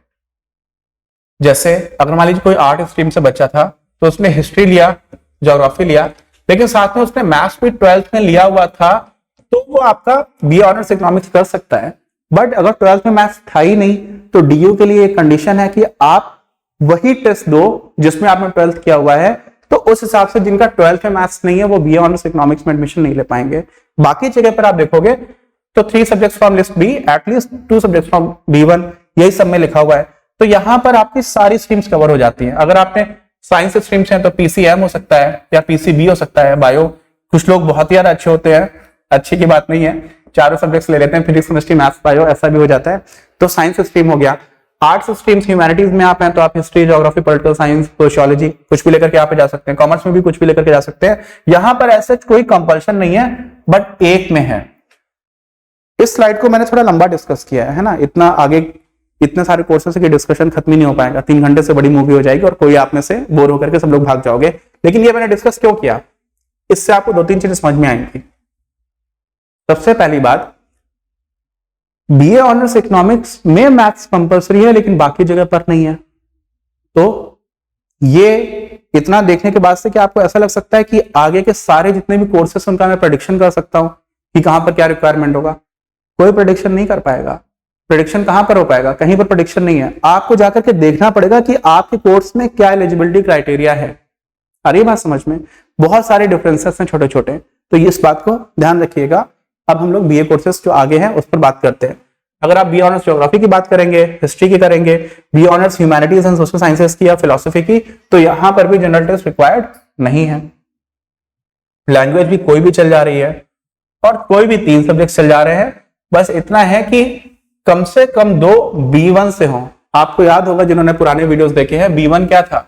B1 में ज्यादातर इंपॉर्टेंट सब्जेक्ट्स जो ज्यादातर लोग पढ़ते हैं, ऐसे 20 सब्जेक्ट्स थे। और B2 में कुछ ऐसे सब्जेक्ट्स थे जो उतने कॉमन नहीं है, 7, उनको B2 में डाल दिया था। ये B1 और B2 का जो सेग्रीगेशन है ना, वो CUET ने नहीं किया है, वो DU ने किया है। और इसमें 7 सब्जेक्ट्स में क्या क्या था, एंटरप्रेन्योरशिप थी, है ना, टीचिंग एप्टीट्यूड था, है ना, कुछ परफॉर्मिंग आर्ट्स भी थे। तो ये ज्यादा कॉमन सब्जेक्ट्स नहीं थे। जो ज्यादा कॉमन सब्जेक्ट्स है, ऐसा बोला जा रहा है कि आपको 3 सब्जेक्ट्स में अपेयर करना है, लेकिन कम से कम 2 यहां से उठा लो, कम से कम 2। तीनों भी यहां से होंगे तो प्रॉब्लम नहीं है, लेकिन ऐसा नहीं होगा कि आपने यहां से 1 उठाया और 2 सब्जेक्ट्स आपने B1 से उठा लिए, ये नहीं करना है। आ रही बात समझ में? तो आपके और भी BA कोर्सेज की बात हो गई, ठीक है। BA ऑनर्स के हम लोगों ने कुछ कोर्सेज देख लिए और बाकी कोर्सेज भी देखेंगे तो BA ऑनर्स सोशल वर्क, है ना, BA ऑनर्स में बहुत सारे कोर्सेज हैं, है ना, पत्रकारिता BA honours political science and BA honours sociology. यहां पर भी आपको कोई जनरल टेस्ट देने की जरूरत नहीं है, कोई भी लैंग्वेज आप कर सकते हैं। लेकिन अगर आप BA ऑनर्स पत्रकारिता कर रहे हैं, जहां पर नाम ही पत्रकारिता पूरा हिंदी वाला है, जर्नलिज्म नहीं लिखा हुआ है, तो यहाँ पर हिंदी आपकी लैंग्वेज बन जाती है सेक्शन 1 में। बाकी आप कोई भी 3 सब्जेक्ट उठा सकते हैं, 2 आपके B1 से होना चाहिए, जैसा पहले था वैसा ही अभी भी है। अच्छा, कुछ और BA प्रोग्राम्स हैं, तो आपका BA प्रोग्राम है ना, ये ऑनर्स नहीं है, ध्यान रखिएगा। जो मैंने पास और ऑनर्स का डिफरेंस बताया था उसकी बात है। यहां पर आपको कोई जनरल टेस्ट नहीं देने का ऑप्शन भी है। अगर आप कोई जनरल टेस्ट नहीं दे रहे हैं तो आपको टोटल 3 सब्जेक्ट देने हैं, जैसा कि पहले हो रहा था। 2 आपके कम से कम B1 से होने चाहिए और कोई भी लैंग्वेज आप ले सकते हैं, या फिर आप यहाँ पे जनरल टेस्ट भी दे सकते हैं, तो आपका जनरल टेस्ट काउंट हो जाएगा। ऐसे में आपको B से सिर्फ 1 सब्जेक्ट देना है और कोई भी एक लैंग्वेज लेनी है। मतलब क्या हो रहा है कि अगर आप ऊपर वाले रूट से जा रहे हैं तो आपको 30 डोमेन स्पेसिफिक सब्जेक्ट देने हैं और 1 आपको लैंग्वेज देनी है। दूसरे वाले में 1 जनरल टेस्ट दिया, 1 सब्जेक्ट दिया और 1 लैंग्वेज की, तो टोटल आपको 3 टेस्ट से ही काम चल जाएगा। यहां पर आपको 4 टेस्ट देने पड़ रहे हैं। तो यहां पर पहला ऐसा कोर्स मिला जहां पर जनरल टेस्ट का कुछ आपको एडवांटेज दिख रहा है। अच्छा, BA ऑनर्स जर्नलिज्म की बात करेंगे तो यहां पर भी वैसी बात है, GT दे भी सकते हैं, नहीं भी दे सकते। अगर नहीं दे रहे हैं GT तो जैसा वैसे पहले था, 3 subjects from B and at least 2 from B1। यहां पर क्या हो रहा है कि आपने जनरल टेस्ट दिया और इंग्लिश दिया और आपको कोई भी सब्जेक्ट देने की जरूरत ही नहीं है, सिर्फ और सिर्फ 2 सब्जेक्ट से ही काम चल जा रहा है। अरे ये बात समझ में? तो जनरल टेस्ट देने का यहां पर एडवांटेज दिख रहा है। जनरल टेस्ट स्पेसिफिक बात नहीं है, लेकिन आप समझ रहे हैं ना कि अलग अलग कॉम्बिनेशंस बन रहे हैं, राइट। अच्छा, फिर हम लोग 5 year integrated program in journalism की बात करते हैं। दिल्ली स्कूल ऑफ जर्नलिज्म से आपको ये मिलता है। एक ही स्कूल है जो ये ऑफर करता है। यहां पर आपको जनरल टेस्ट देना होगा, कोई भी सब्जेक्ट देने की जरूरत नहीं है और इंग्लिश या हिंदी में से कुछ भी आप ले सकते हैं, ठीक है। अच्छा, और फिर एक BA honours multimedia and mass communication course है जो IP विमेन कॉलेज है वही ऑफर करता है। यहां पर एक बहुत इंपॉर्टेंट पॉइंट है जो मैं आपको बता रहा था, और इसीलिए मैं बोल रहा हूं आपसे बार बार कि हम लोग जो बात कर रहे हैं उसको लेकर के आपको ब्रॉड आइडिया लग जाएगा आप काफी हद तक उसको विश्वास करो, लेकिन 100% मत करना। आप खुद से देखना क्यों, क्योंकि इन्होंने अभी तक क्या किया हुआ था कि मास मीडिया एंड कम्युनिकेशन को कंपल्सरी बनाया हुआ था। अब आप समझिए ये कंपल्सरी बनाना कितना घातक था। क्यों? डीयू ने बोल रखा है कि अगर आपने 12th में सब्जेक्ट नहीं लिया है तो आप उस पर्टिकुलर सब्जेक्ट में अपीयर मत करिए सीयूईटी में। अगर आपको डीयू के कॉलेजेस में एडमिशन चाहिए, तो अगर किसी का 12th में मास कम्युनिकेशन है ना, mass media and communication subject नहीं है, जो कि बहुत ही कम लोग 12th में लेते हैं, तो आप अपीयर ही नहीं कर सकते डीयू में, राइट। तो बहुत ही कम लोग होते जिन्होंने 12th में ये लिया होता, उन्हीं लोगों में से सिलेक्शन होता। ये बात तो अच्छी नहीं थी। कई सारे लोग ऐसे हैं जो इस पर्टिकुलर स्ट्रीम में आगे जाना चाहें या डीयू में ये कोर्स करना चाहें, तो उनके लिए बाद में क्या हुआ कि इस कोर्स को अभी प्रेस रिलीज में आईपी कॉलेज ने अनाउंस किया है कि mass media and communication is not a prerequisite, है ना। तो यहां पर आपको अब नहीं रहा, लेकिन अभी तक जो सब कुछ आ रहा था उसमें लिखा हुआ था कि कंपल्सरी है। इसी वजह से आपको अपने पर्टिकुलर जिस भी कोर्स में एडमिशन लेना है आपको अपडेटेड रहना होगा और आपको देखते रहना होगा, है ना। बार बार हर जगह पे देखने की जरूरत नहीं पड़ेगी, लेकिन ओरिजिनल सोर्स जो आपका है, जो सोर्स हम लोगों ने देखा है उसको भी आप जरूर देखिएगा, बट खुद से भी देखिएगा। हो सकता है हमारे बनाने में कुछ गलती हो जाए, सबसे हो सकती है, स्कोप कम होगा, लेकिन आप खुद से जरूर देखिएगा क्योंकि वो आपके फ्यूचर की बात है, राइट। अच्छा, यहां पर आप जीटी देना है आपको, 1 सब्जेक्ट फ्रॉम लिस्ट बी और एनी लैंग्वेज, इससे आपका काम चल जा रहा है, ठीक। अच्छा, बीए के बाद हम लोग यानी ह्यूमैनिटीज के बाद आ जाते हैं science, maths and technology honours courses पर, है ना। ये भी आपके ऑनर्स कोर्सेज हैं। इसमें देखेंगे आप तो आपको यहां पर भी जीटी की जरूरत नहीं है, यानी कि सेक्शन 3 की जरूरत नहीं है। लैंग्वेजेस में भी आप देखोगे तो इन्होंने लैंग्वेजेस को भी ज्यादा इंपॉर्टेंस नहीं दी। इन्होंने क्या बोला है कि लैंग्वेज आप दे लो, कोई भी एक लैंग्वेज ले लो। कहां पर? लिस्ट ए में, यानी कि जो टोटल 33 लैंग्वेजेस हैं, 13 लैंग्वेजेस जो पहली लिस्ट थी जिसमें आपका जो मीडियम भी हो सकता है, बाकी की 20 लैंग्वेजेस। इन 33 लैंग्वेजेस में से कोई भी लैंग्वेज में आपको सिर्फ क्वालिफाई करना है, और क्वालिफाई के लिए इन्होंने 30% मार्क्स रखे हुए हैं। इसका मतलब अगर आप सिर्फ 30% स्कोर कर ले रहे हैं और जीटी आपको देना ही नहीं है, बस आपको क्या बचता है? डोमेन स्पेसिफिक बचता है। तो डोमेन स्पेसिफिक हम लोग क्या बोलते हैं? सेक्शन 2। लेकिन इन्होंने सेक्शन 2 में कोई भी सब्जेक्ट आप पिक कर लो, जैसे कि यहां पे चल रहा था क्या, ये लिस्ट बी, यानी कि 27 में से आप कुछ भी पिक कर सकते थे। यहां पर ऐसा नहीं है, यहां पर कहानी बदल गई है। यहां पर क्या हो रहा है कि आपको सेक्शन 2 में या तो बायो लो, या बायोलॉजिकल स्टडीज, या बायोटेक्नोलॉजी, या फिर बायोकेमिस्ट्री, ये चारों ही सब्जेक्ट्स काफी सिमिलर है। और यहां पर एडिशनल क्राइटेरिया आपका फिक्स्ड है, मतलब सेक्शन बी जो था 27 में से आप ये 4 सब्जेक्ट्स में से कोई एक लेना है आपको, और साथ में फिजिक्स केमिस्ट्री तो आपको लेना ही लेना होगा। इसका मतलब क्या हुआ? इसका मतलब यह हुआ कि अगर आपको बीएससी ऑनर्स करना है एंथ्रोपोलॉजी में, राइट, जिसमें मानव विकास कैसे हुआ है ना, ह्यूमंस का पूरा हिस्ट्री आती है। अच्छा, एक ही कॉलेज ऑफर करता है, हंसराज, और उन्होंने क्या कर रखा है कि आपको फिजिक्स का ही टेस्ट देना होगा, केमिस्ट्री का ही देना होगा, और बायोलॉजी के आसपास वाले जो सब्जेक्ट्स हैं उनमें से कोई आप एक पिक कर सकते हो, बस ये रिक्वायरमेंट है। और कोई रिक्वायरमेंट नहीं थी, बहुत स्पेसिफिक हो गया, यहां पर ऑप्शंस बहुत सारे नहीं रहे। अच्छा, बीएससी ऑनर्स बायोलॉजिकल साइंसेस के लिए भी फिजिक्स केमिस्ट्री कंपल्सरी है, और यहां पर वही चारों सब्जेक्ट्स में से कोई एक पिक करना है। इसी तरह से बीएससी ऑनर्स बॉटनी में भी आपको फिजिक्स केमिस्ट्री कंपल्सरी है, और इन चारों में से कोई एक पिक करना है। जीटी और लैंग्वेज का यहां पर ज्यादा लोड नहीं है, लैंग्वेज देनी है बट सिर्फ क्वालिफाइंग नेचर की है। इसी तरह से आगे बढ़ जाएंगे तो जूलॉजी है, इसमें भी आपको फिजिक्स केमिस्ट्री कंपल्सरी है, और उन्हीं चारों में से एक पिक करना है। फिर अगर आप मेडिकल साइंसेस में जाएंगे तो भी फिजिक्स केमिस्ट्री कंपल्सरी है, और उन्हीं चारों में से एक पिक करना है। और बीएससी ऑनर्स आप बायोकेमिस्ट्री में जाएंगे तो भी कहानी वही है, बस थोड़ा सा एक चेंज हो गया है कि आपको फिजिक्स और केमिस्ट्री अब कंपल्सरी नहीं रहा, आप फिजिक्स और मैथ्स में ऑप्शन है, या तो फिजिक्स दो या मैथ्स दो, और केमिस्ट्री कंपल्सरी है, और यहां पर इन चार में से एक पिक करना है। थोड़ा सा डेविएशन हो गया है ना। तो अगर जिन लोगों को बायोकेमिस्ट्री में एडमिशन लेना होगा उन लोगों को थोड़ा सा बाकी से डिफरेंस यहां पर दिख रहा होगा, राइट। तो इसीलिए आपको अपना देख करके आगे बढ़ना पड़ेगा। यहां पर भी लैंग्वेजेस में आपको क्वालिफाई ही करना है, बाकी क्वालिफाई से ज्यादा की जरूरत नहीं है।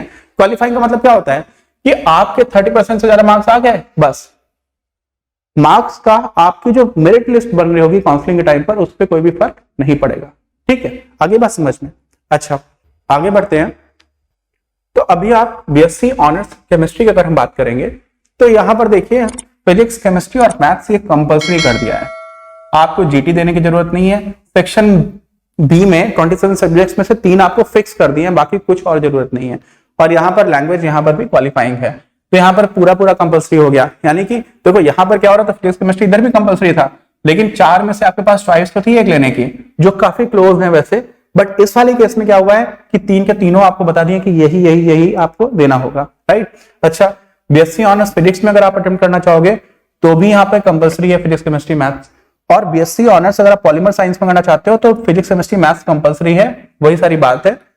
यहाँ पर पीसीएम वालों की बात हो रही है ना। अच्छा, बीएससी ऑनर्स इंस्ट्रूमेंटेशन में जाएंगे तो कंप्यूटर साइंस से थोड़ा सा रिलेटेड है, तो ऑप्शन आ गया, या तो आप फिजिक्स, केमिस्ट्री और मैथ्स दे लो, या फिर फिजिक्स और मैथ्स दिया, केमिस्ट्री छोड़ करके आप कंप्यूटर साइंस या फिर इंफॉर्मेटिक्स प्रैक्टिसेस, ये भी एक कोर्स है 12th क्लास में, इसमें आप अपियर कर सकते हो। कंप्यूटर साइंस कई सारे 12th के बच्चे लेते हैं, तो आप कंप्यूटर साइंस, मैथ्स और फिजिक्स देकर के भी किसमें एडमिशन ले सकते हो, बीएससी ऑनर्स इंस्ट्रूमेंटेशन में।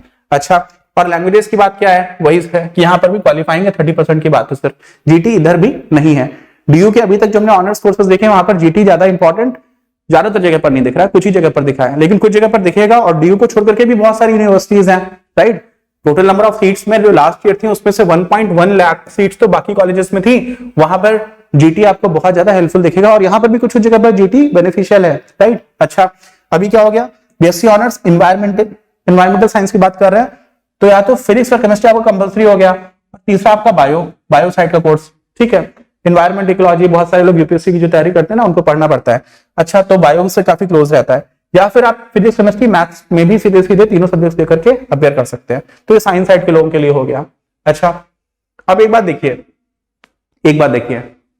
थोड़ा इंपॉर्टेंट पॉइंट है, जो लोग साइंस साइड से थे, साइंसेस में अगर एडमिशन चाहिए तो देखो साइंस वालों को ही दिया जा रहा है ना, साइंस वालों को ही दिया जा रहा है। लेकिन आप एक बार ह्यूमैनिटीज पे जाकर के देखो, अब जैसे मान लो मुझे बीए प्रोग्राम में एडमिशन लेना और मेरा 12th में साइंस साइड था, तो मुझे 3 सब्जेक्ट्स पिक करने हैं 20 से, तो मेरा फिजिक्स, केमिस्ट्री, मैथ्स भी तो हो गया। इसका मतलब मैं साइंस साइड से होने के बाद आर्ट्स में एडमिशन ले पा रहा हूँ, बीए कर पा रहा हूँ। लेकिन साइंस साइड होने के अगर कोई आर्ट्स का बंदा है जिसने हिस्ट्री, ज्योग्राफी, पॉलिटिकल साइंस पढ़ा हुआ है, क्या उसको बीएससी ऑनर्स एंथ्रोपोलॉजी में एडमिशन मिल सकता है? नहीं मिल सकता डीयू में, राइट। तो साइंस के बाद ऑप्शंस ज्यादा आपको दिखेंगे, ठीक है। ये बात भी इंपॉर्टेंट है, स्ट्रीम्स का 11th 12th में भी फर्क पड़ता है। जो 10th के बच्चे अगर कोई देख रहे हैं या आपको कोई छोटा भाई बहन है तो आप उसको बताइएगा कि साइंस के बाद ऑप्शंस ज्यादा रहते हैं, साइंस के बाद आप स्ट्रीम चेंज कर पाते हैं।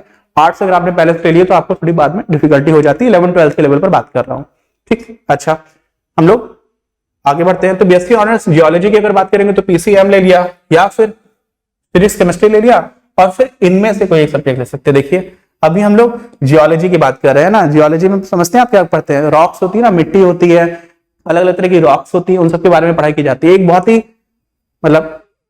ही मैं रिस्पेक्ट करता हूँ इंजीनियर श्रीधरन, है ना, श्रीधरन साहब है, बहुत ही ग्रेट इंजीनियर है, जिनको मेट्रोमैन ऑफ इंडिया भी बोला जाता है। उसके पहले उनका एक कोंकण रेलवे में प्रोजेक्ट था और उसको उन्होंने एग्जीक्यूट किया, तो उसमें बहुत सारी ऐसी रॉक्स थी उस प्रोजेक्ट में जो बहुत ही ज्यादा भुरभुरी थी। भुरभुरी मतलब समझ रहे हैं कि उसको टच करोगे तो मिट्टी पूरी गिर जाएगी, और ऐसे में टनल बनाना बहुत मुश्किल होता है। तो टनलिंग करना जहां पर बहुत आसानी से मिट्टी गिर जाए वो भी बहुत डिफिकल्ट होता है, वहां पर टनल बना पाना। और जहां पर रॉक बहुत ही ज्यादा हार्ड है तो आपकी जो टनल बोरिंग मशीन होती है जिसको हम लोग टीबीएम बोलते हैं ना, वो भी थोड़ा सा फेल कर जाती है। तो उतने बड़े स्ट्रेच में अचानक से बहुत हार्ड रॉक आ जाती थी और अचानक से ऐसी मिट्टी आ जाती थी, तो इंजीनियर श्रीधरन को बहुत सारे जियोलॉजिस्ट की हेल्प लेनी पड़ी थी। तो अगर आपको जियोलॉजिस्ट बनना है ना तो आपको बीएससी ऑनर्स जियोलॉजी वाला कोर्स कर सकते हो। तो यहाँ पर आप फिजिक्स, केमिस्ट्री, मैथ्स या फिर फिजिक्स, केमिस्ट्री और साथ में ज्योग्राफी आ गया, ये आर्ट्स का सब्जेक्ट है, ठीक। तो ये लेकर के भी आप जा सकते हो, जियोलॉजी लेकर के जा सकते हो, बायोलॉजी और ये सारे बायो वाले सब्जेक्ट्स आ गए। अच्छा, वहां पर 30% जो है वो क्वालिफाइंग है। अब अगला जो कोर्स है बीएससी ऑनर्स स्टैटिस्टिक्स, यहां पर मैथ्स आपका कंपल्सरी है। मैथ्स की एक ब्रांच है स्टैटिस्टिक्स, और 2 subjects from B, at least 1 from B1। तो यहां पर आर्ट्स के बच्चे भी जिनका मैथ्स रहा है, कई सारे कॉमर्स के स्टूडेंट्स भी ऐसे रहते हैं जो अप्लाइड मैथमेटिक्स ले लेते हैं, कोर मैथमेटिक्स भी ले सकते हैं।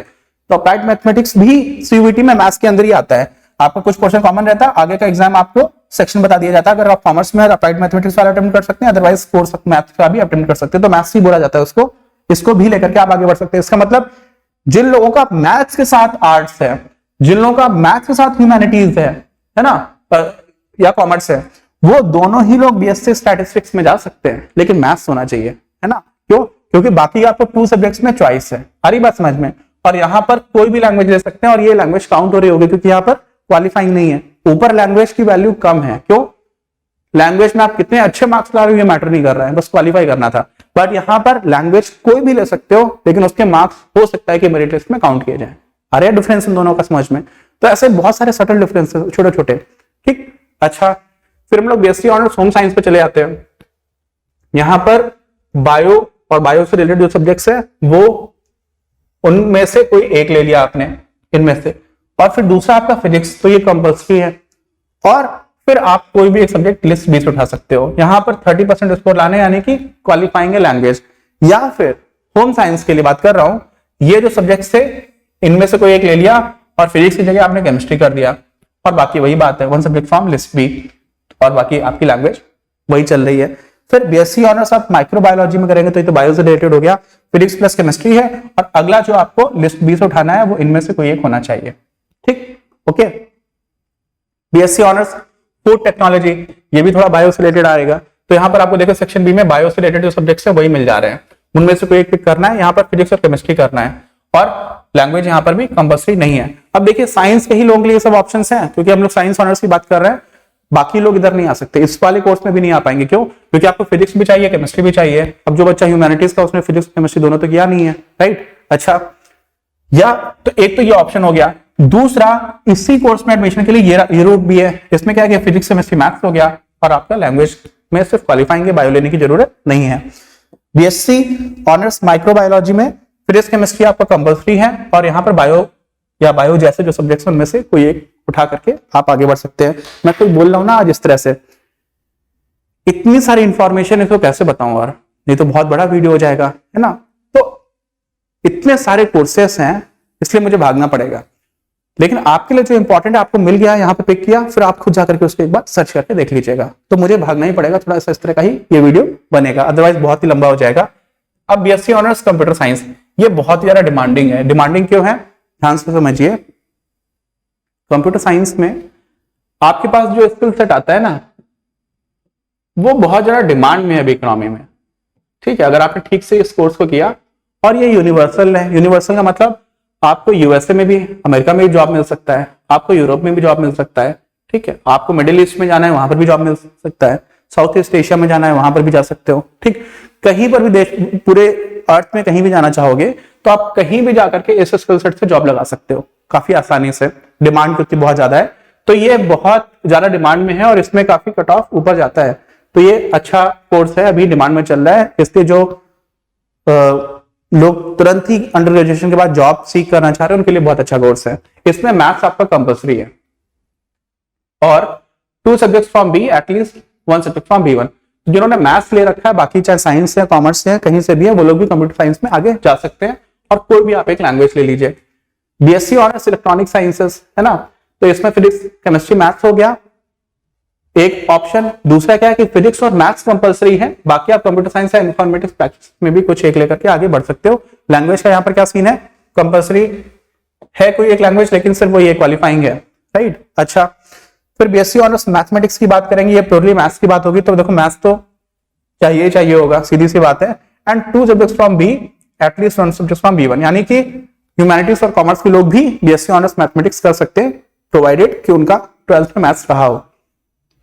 अच्छा, अब हम लोग बीएससी पास होम साइंस में जाते हैं, मतलब ये ऑनर्स की बात नहीं है, आपको home science related in general broad जो अंडरस्टैंडिंग है वो डेवलप होगी जो आप इस कोर्स को कर रहे होंगे। तो यहाँ पर पहला ऑप्शन या तो आप जीटी दे दो। अब देखिए अब आया जीटी, इसमें भी बहुत देर में जीटी आया। और any 1 subject from either list B1 और लिस्ट बी2, यानी कि आप कुल मिलाकर के 20 से 27 में से कोई भी एक सब्जेक्ट पिक कर लो और जीटी ले लो, सफिशिएंट है। लैंग्वेज आप कोई भी एक ले लो, या फिर आप 3 सब्जेक्ट्स उठा लीजिए, कहां से, बी से, जिनमें से 2 एटलीस्ट बी1 से हो। ठीक, साइंस पास कोर्स को भी देख रहा है। साइंस प्रोग्राम में आगे बढ़ते हैं। BSc applied physical science with analytical methods in chemistry and biochemistry. बताइए, इतनी बड़ी डिग्री है ना, ये आपका कोर्स का नाम है। एक ही कॉलेज प्रोवाइड करता है, किरोड़ीमल में बहुत सारे फ्रेंड्स हुआ करते थे मेरे कॉलेज टाइम पर। मैं तो अलग चला गया था, बट डीयू में बहुत सारे लोग थे। फिजिक्स, मैथ्स और केमिस्ट्री, अच्छा कॉलेज है ये भी। इसमें क्या है, इस कोर्स के लिए आपको पीसीएम कंपल्सरी है और लैंग्वेज वहां पर भी 30% जो है क्वालिफाइंग है, और सेक्शन 3 यानी कि जीटी की बात यहां पर है ही नहीं। अच्छा, BSc program applied physical science with industrial chemistry, physical science with industrial chemistry है ना, तो थोड़ा समझने भी पड़ जाता है ऐसे कोर्सेज को। पीसीएम इधर भी है और बाकी कुछ नहीं, यानी कि फिजिक्स केमिस्ट्री मैथ्स वालों के ऑप्शंस और भी ज्यादा थोड़े थोड़े दिख रहे हैं। फिर इधर बहुत ज्यादा नहीं है, बायो वालों को भी याद करिएगा, बहुत सारे कोर्सेज स्टार्टिंग में थे बॉटनी, जूलॉजी के और बायोमेडिकल साइंसेस के, वो सब पीसीबी वालों को मिल रहे थे, पीसीएम वालों को नहीं मिल रहे थे। ठीक है, अच्छा, तो जो फिजिक्स केमिस्ट्री मैथ्स वाले हैं ना, बहुत खुश मत हो जाना, क्योंकि फिजिक्स केमिस्ट्री बायो वाले कहीं से पीछे नहीं है। BSc physical science with chemistry में फिजिक्स केमिस्ट्री मैथ्स ये तीनों कंपल्सरी है। तो यहाँ पे देखा है कि जिनका 12th में फिजिक्स केमिस्ट्री मैथ्स का है उन्हीं लोगों को इनमें एडमिशन मिलेगा, बाकी किसी को नहीं मिल सकता। ठीक है, अच्छा, BSc program physical science with electronics, इसमें भी फिजिक्स केमिस्ट्री मैथ्स है, या फिर physics maths then computer science और इंफॉर्मेटिक्स प्रैक्टिसेस में से कुछ भी आप ले सकते हो। BSc program life science, life science bio को ही बोलते हैं, तो यहाँ पे बायो तो आना ही चाहिए। केमिस्ट्री, फिजिक्स एंड बायो, ये बायो या फिर बायो जैसा ही सब्जेक्ट है, बायोलॉजी, बायोलॉजिकल स्टडीज या बायोटेक्नोलॉजी। बायोकेमिस्ट्री नहीं लिखा हुआ यहाँ पे, ध्यान रखिएगा, है ना। और लैंग्वेज यहाँ पर भी क्वालिफाइंग इन नेचर है, राइट। बाप रे, देखिए खत्म ही नहीं हो रहा, साइंस प्रोग्राम खत्म ही, अभी तो बहुत कुछ कवर करना है। BSc physical science with computer science informatics practices, अच्छा, तो ये physical science with computer science, ये तो बहुत ही इंटरेस्टिंग कोर्स है। मतलब फिजिकल साइंस मतलब जो रियल साइंस है, इसमें हम लोग फिजिक्स की बात करते हैं, केमिस्ट्री और लाइफ बायो को भी काउंट किया जाता है, उसके साथ कंप्यूटर साइंस आप पढ़ रहे हो, है ना। तो यहाँ पर आपको फिजिक्स केमिस्ट्री मैथ से काम चल जाएगा, या फिर physics math plus computer science informative practices, ये मुझे लग रहा था यही होना चाहिए, लेकिन प्रेडिक्ट नहीं करना कभी भी, है ना। मुझे ऐसा लगने लगा था देखते देखते कि हाँ ऐसा ही कुछ होगा। फिर बीएससी अप्लाइड लाइफ साइंस में अगर आप जाओगे तो ये अप्लाइड लाइफ साइंस की बात है, यहाँ पर बायो होना चाहिए, तो बायोलॉजी, बायोलॉजिकल स्टडीज और ये सब मिल जाएगा, और केमिस्ट्री और फिजिक्स रह गया। ठीक, बाप रे, मुझे लग रहा है कि ब्रेक लेना पड़ जाएगा इसमें, इस रिकॉर्डिंग में। बीएससी मैथमेटिकल साइंस, ये भी बहुत इंटरेस्टिंग है, इसमें मैथमेटिक्स कंपल्सरी है, 2 subjects from B, at least 1 subject from B one. इसका मतलब क्या हो जाता है कि ये ह्यूमैनिटीज और कॉमर्स वाले बच्चे भी दे सकते हैं, प्रोवाइडेड उनका मैथ्स रहा, है ना। लैंग्वेज में कोई भी लैंग्वेज आप दे दीजिए, जीटी यहां पर भी देने की जरूरत नहीं थी, इसमें देना है आपको, बीटेक करना है। अब ये भी इंपॉर्टेंट बात है, कई सारे लोगों को लगता है कि बीटेक जो है वो सिर्फ आईआईटी के थ्रू जा सकते हैं, या फिर बिट्स प्लानी जा सकते हैं, या फिर एनआईटीज के थ्रू जा सकते हैं, ऐसा नहीं है। बीटेक भी इन कॉलेजेस में ऑफर होता है, नंबर ऑफ सीट्स रिलेटिवली थोड़ी सी कम रहती है, और कुछ जगह पर बहुत अच्छे कॉलेजेस भी हैं। इसमें मैथमेटिक्स कंपल्सरी है और आपको जनरल टेस्ट देना है, और कोई भी लैंग्वेज दे दीजिए। तो देखिए, सिर्फ और सिर्फ मैथ्स में और जनरल टेस्ट में अच्छा स्कोर करके आपको डीयू के किसी अच्छे कॉलेज में बीटेक मिल सकता है। सोचिए, आईआईटी के लिए आपको फिजिक्स और केमिस्ट्री भी पढ़ना पड़ता है, यहाँ पे सिर्फ मैथ्स और सिर्फ जीटी में अच्छा स्कोर करके आप बीटेक कर सकते हैं। समझ में बात आ रही है ना। और वो भी information technology and mathematical innovation में, जो बहुत ही अच्छा डिसिप्लिन है। इंफॉर्मेशन टेक्नोलॉजी काफी क्लोज रहता है कंप्यूटर साइंस के, और mathematical innovation in itself is very interesting. एक कोर्स आईआईटीज में आता है मैथमेटिक्स एंड कंप्यूटिंग, बहुत डिमांड में रहता है ना, और कंप्यूटर साइंस से क्लोज है, और आगे एल्गोरिदम रिलेटेड जो भी काम कर रहे हो तो उसमें काफी यूजफुल रहता है। तो ये कोर्स इन इटसेल्फ काफी इंटरेस्टिंग है। फिर BSc physical education, health education and sports, तो जो लोग खेलने कूदने वाले लोग हैं, है ना, इस तरह की पोस्ट भी बहुत सारी निकलती है, हर स्कूल में भी फिजिकल एजुकेशन के लिए टीचर की रिक्वायरमेंट भी होती है।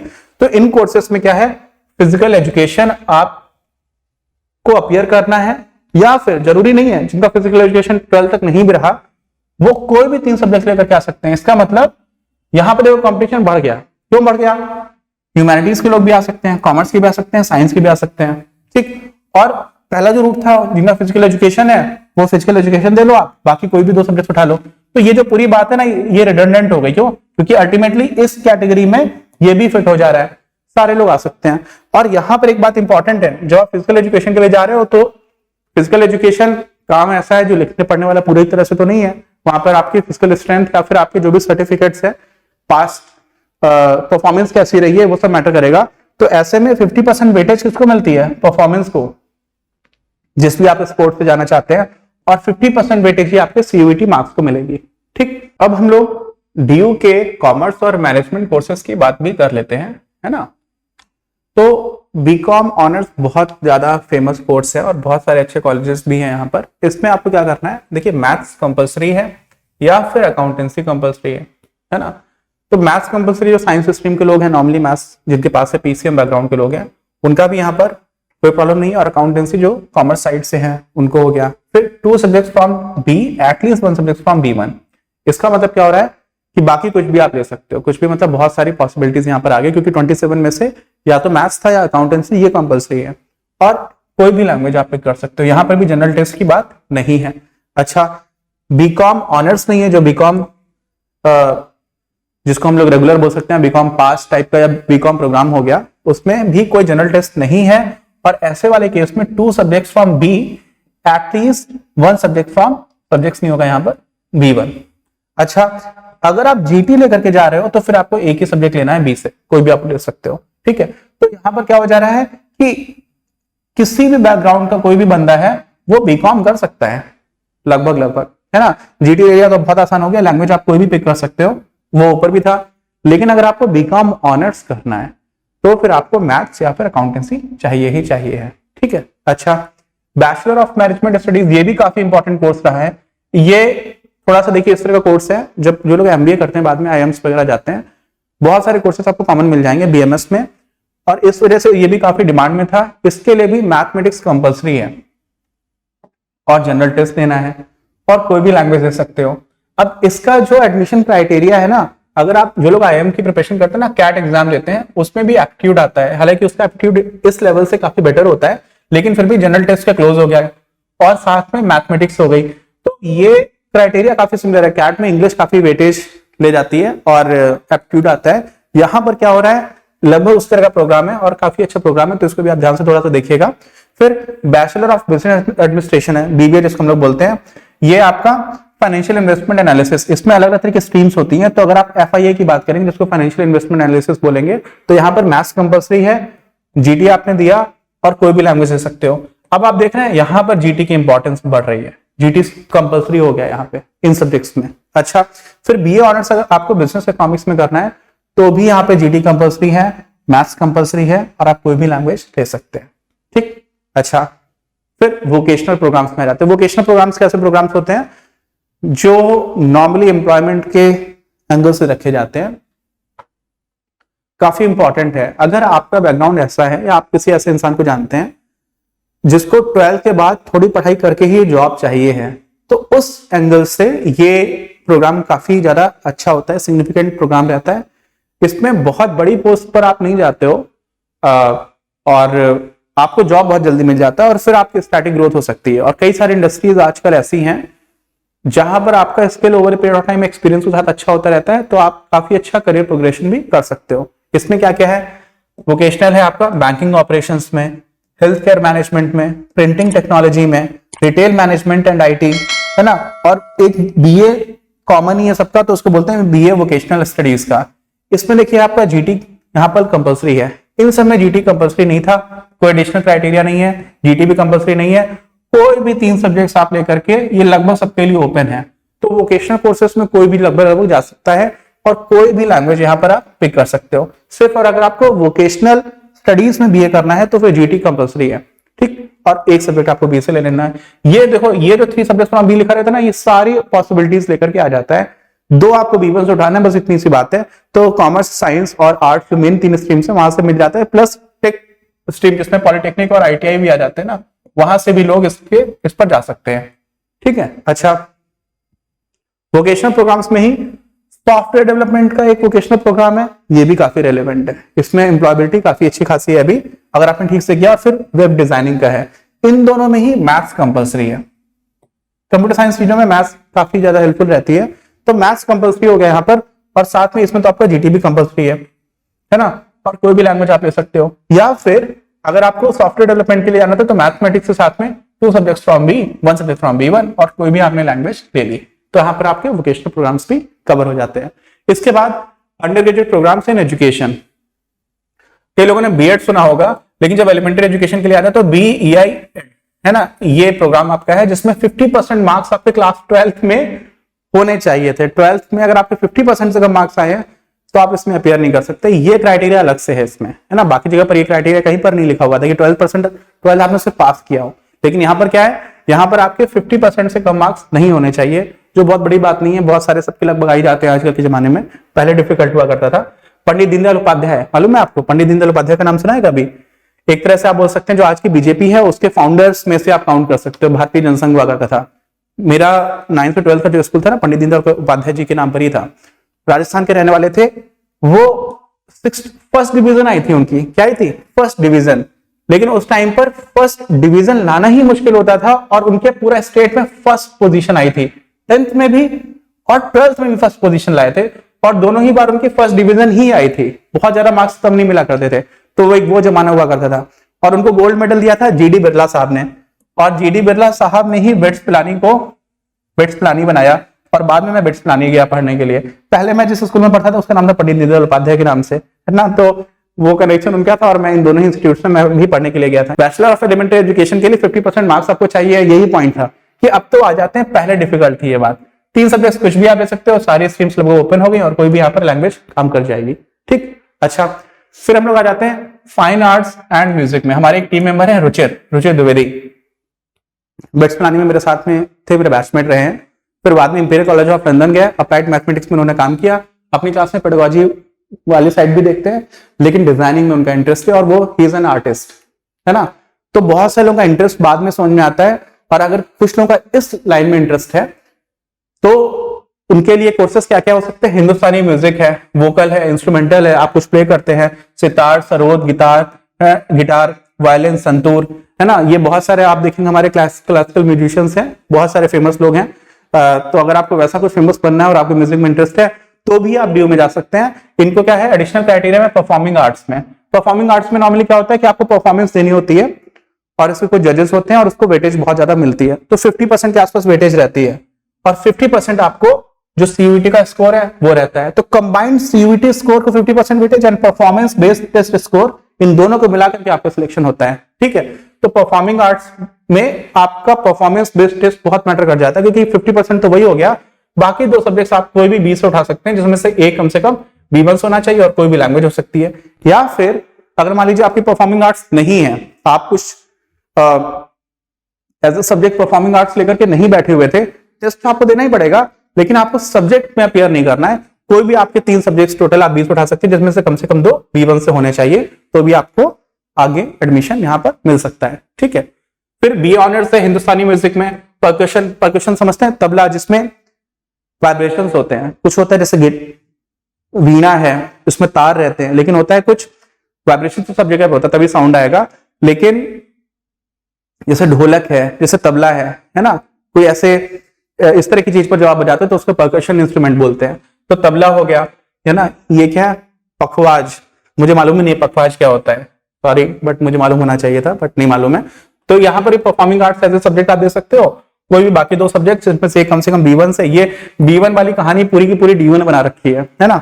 और फिर एनी लैंग्वेज में आप अपेयर कर सकते हो, या फिर 3 कोई भी 20 सब्जेक्ट उठा लिए, कम से कम 2 B1 से होने चाहिए, तो एनी लैंग्वेज में आपका काम चल जाएगा। यहाँ पर भी वही बात है कि 50% वेटेज आपके सीयूटी स्कोर पे है, बाकी परफॉर्मेंस बेस्ड टेस्ट स्कोर आपका 50% चाहिए होगा, तो आपको एडमिशन मिल पाएगा। और इसी के साथ हम लोग अभी भी कंप्लीट नहीं हुआ, मुझे लगा था शायद ये लास्ट स्लाइड थी कोर्सेज की जहां पर बात कर रहे थे। इसके बाद 2-3 पॉइंट्स और भी इंपॉर्टेंट, इस पर हम लोग बात करेंगे। फिर बीए कर्नाटक, तो कार्नाटिक म्यूजिक इसको बोलते हैं, है ना। कर्नाटिक म्यूजिक लिखना ठीक नहीं है, तो कार्नाटिक म्यूजिक कहा जाता था, और ये ब्रिटिशर्स के टाइम पर ये टर्म ऐसा निकलना स्टार्ट हुआ था। तो जो इंडियन क्लासिकल म्यूजिक है ना, उसका एक हिंदुस्तानी ब्रांच है और एक कार्नाटिक ब्रांच है। तो अगर आपको कार्नाटिक म्यूजिक में करना है तो वोकल इंस्ट्रूमेंटल में वीणा, वायलिन लिया जाता है। यहाँ पर भी परफॉर्मिंग आर्ट्स में आप एज ए सब्जेक्ट उसको लेकर के आगे बढ़ सकते हैं, और बाकी के 2 सब्जेक्ट जैसा पहले क्राइटेरिया था एग्जैक्टली वैसा ही है। और यहाँ पर भी वही 50% वेटेज आपके सीयूटी स्कोर और 50% परफॉर्मेंस बेस्ड जो टेस्ट होगा उसको दी जाएगी। अब बात कर लेते हैं थोड़ी सी रिजर्वेशंस की। तो जितने भी डीओ के कॉलेजेस हैं, ठीक है, उन सारे कॉलेजेस में एससी और एसटी जो कैटेगरीज हैं उनको 22.5% रिजर्वेशन मिलता है। तो जो लोग भी अपनी इस कैटेगरी से बिलोंग करते हैं उनको ये बात समझनी चाहिए कि 70,000 सीट्स में 14,000 से भी ज्यादा सीट्स, लगभग 16,000 के आसपास सीट्स रिजर्व है। और कभी कभी इनमें भी बैकलॉग वैकेंसीज हो जाती हैं, वो रिजर्व सीट्स भी पूरी पूरी फिल नहीं हो पा रही होती है। तो अगर कोई अपनी इस कैटेगरी में, तो उसका बेनिफिट उठाना चाहिए, इसमें कोई भी प्रॉब्लम नहीं है। अगर आपको यहाँ पर रिजर्वेशन मिल रहा है तो आप इसमें जो भी इस कैटेगरी के लोगों को ये बात ध्यान रखनी चाहिए और अपना वो सर्टिफिकेट वगैरह भी रेडी पहले से रखना चाहिए। जो बैकवर्ड क्लास में है, ओबीसी क्लास जिसको बुलाया था, इनको 27% रिजर्वेशन है ना। फिर इकोनॉमिकली वीकर सेक्शन है, इनको तो बहुत ही ज्यादा ध्यान से, ये जनरल कैटेगरी में भी अगर आपका ईडब्ल्यूएस है तो आपको 10% रिजर्वेशन मिलना स्टार्ट हुआ है recently, which is a good thing, है ना। क्योंकि सोशल डिस्पैरिटी के लिए रिजर्वेशन है, जो होना ही चाहिए, अच्छी बात है, लेकिन इकोनॉमिक डिस्पैरिटी भी है। और ऐसे में जिन लोगों की आर्थिक स्थिति कमजोर होने की वजह से काफी सारे चैलेंजेस बनी जाते हैं। महात्मा गांधी ने भी बोला था कि सबसे खराब फॉर्म ऑफ वायलेंस अगर कुछ है, हिंसा का जो सबसे खराब रूप है वो गरीबी है, पॉवर्टी है। तो उस बैकग्राउंड के लोगों को भी रिजर्वेशन मिलता है, तो 10% यानी कि लगभग 7-13 सीट्स हो गई। तो आप जो आपकी कैटेगरी या किसी भी तरह से कोटा बेनिफिट वाले सर्टिफिकेट्स है उसको भी रेडी करके रखिएगा, है ना। अच्छा, फिर reservation for children widows of personal of arm forces, ये 5% है। जो आर्म फोर्सेस में लोग हैं, कंटिन्यूड लोग हैं, उनके भी जो बच्चे हैं या फिर जिनके वो गार्जियंस हैं, उन लोगों को भी रिजर्वेशन मिलता है और 5% है, लगभग 3500 सीट्स रिजर्व है। फिर कश्मीरी माइग्रेंट्स को भी 5% का रिजर्वेशन है। फिर कुछ नॉमिनेशन है, ये बहुत ज्यादा नहीं है सिग्निफिकेंट लेवल पर नंबर ऑफ सीट्स के टर्म्स में अगर आप देखेंगे, बट ये सिक्किमीज स्टूडेंट्स के लिए है। बात यह है कि सिक्किम देश का 1975 के आसपास हिस्सा बना, पहले सिक्किम दूसरा देश हुआ करता था इंडिपेंडेंट, तो सिक्किम जब हमारे देश का हिस्सा बना तो वहां के लोगों को मेन सिटी में और देश की कैपिटल में जो यूनिवर्सिटी है वहां पर वहां के बच्चों को एडमिशन देने के लिए यहाँ पर नॉमिनेट करना स्टार्ट किया गया था। तो यहाँ पे बिटवीन 1 to 4 सीट्स जो है वो रिजर्व रहती है कुछ ही प्रोग्राम्स में, ठीक है। और फिर एक्स्ट्रा करिकुलर एक्टिविटीज में जहां पर स्पोर्ट्स कोटा वगैरह लग जाता है तो 25% वेटेज आपको ऐसे में सीयूटी की मिलती है और 75% आपको परफॉर्मेंस बेस्ड वेटिंग मिल जाती है।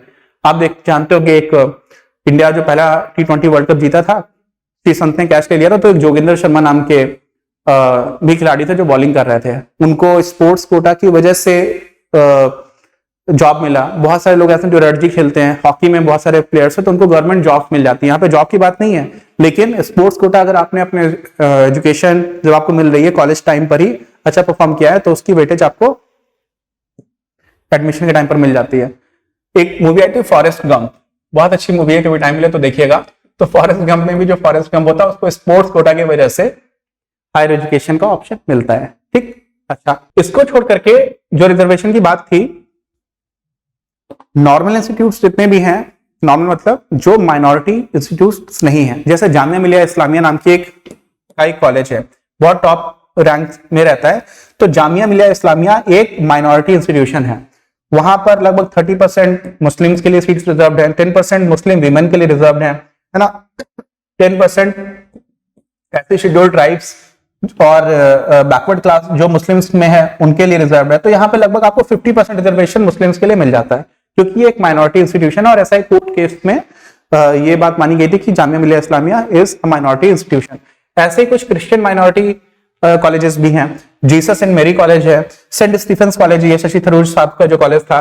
सिख माइनॉरिटी कॉलेजेस भी हैं, माता सुंदरी कॉलेज है, श्री गुरु तेग बहादुर खालसा कॉलेज है, श्री गुरु नानक देव खालसा कॉलेज है, श्री गुरु Govind Singh college of commerce है। ये सारे सिख माइनॉरिटी कॉलेजेस हैं, यहाँ पर इनका अपना क्राइटेरिया रहता है। ऐसे में क्या हो जाता है, 50% of the seats are for unreserved category, यानी कि 50% तो सबके लिए अनरिजर्व है, बाकी जो 50% है वो जो भी माइनॉरिटी का कॉलेज है उस माइनॉरिटी के लिए, यानी सिख माइनॉरिटी है तो सिख्स के लिए है, क्रिश्चियन माइनॉरिटी है तो क्रिश्चियंस के लिए है, मुस्लिम माइनॉरिटी है तो मुस्लिम्स के लिए वहां पर उतनी सीट्स रिजर्व हो जाती हैं, ठीक। अच्छा, तो हम लोगों ने काफी देर में भी और काफी जल्दी भी डीयू, जो कि सीयूईटी का सबसे ज्यादा इंपॉर्टेंट यूनिवर्सिटी है, वहां के कोर्सेस, कौन कौन से कोर्सेस हैं, कौन कौन सी फैकल्टी है, कौन कौन से डिपार्टमेंट्स हैं, कैंपसेस की बात भी की, ईस्ट वेस्ट में क्या होने वाले इसकी बात भी की, है ना। फिर अलग अलग स्ट्रीम्स में साइंस, मैथ्स, टेक्नोलॉजी को एक साथ कंसिडर किया, उसके पहले ह्यूमैनिटीज को कंसिडर किया, बाद में कॉमर्स एंड मैनेजमेंट को कंसिडर किया, फिर वोकेशनल को कंसिडर किया, फिर परफॉर्मिंग आर्ट्स को कंसिडर किया, उसके बाद से रिजर्वेशंस की बात की। तो ओवरऑल आपको आइडिया लगा होगा, बहुत सारे लोग डीयू के कॉलेजेस में एस्पिरेशन रखते हैं एडमिशन लेने की। आई एम होपफुल कि आपको कुछ लेवल पर इससे थोड़ा बेनिफिट मिला होगा। एंड अगर आपको लगता है कि ये वीडियो आपके लिए हेल्पफुल रहा है तो please share this video with your friends, उन लोगों को भी थोड़ा सा इससे हो सकता है एडवांटेज मिले। और अभी भी आपके कुछ और क्वेश्चन अगर बाकी हैं डीयू से रिलेटेड तो आप जरूर पूछेगा, आप डायरेक्टली स्कैन करके भी हमें व्हाट्सएप कर सकते हैं हमेशा की तरह, और बाकी आप डायरेक्टली कमेंट करके भी हमको रीच आउट कर सकते हैं। मिलते हैं हम लोग अपने अगले वीडियो में।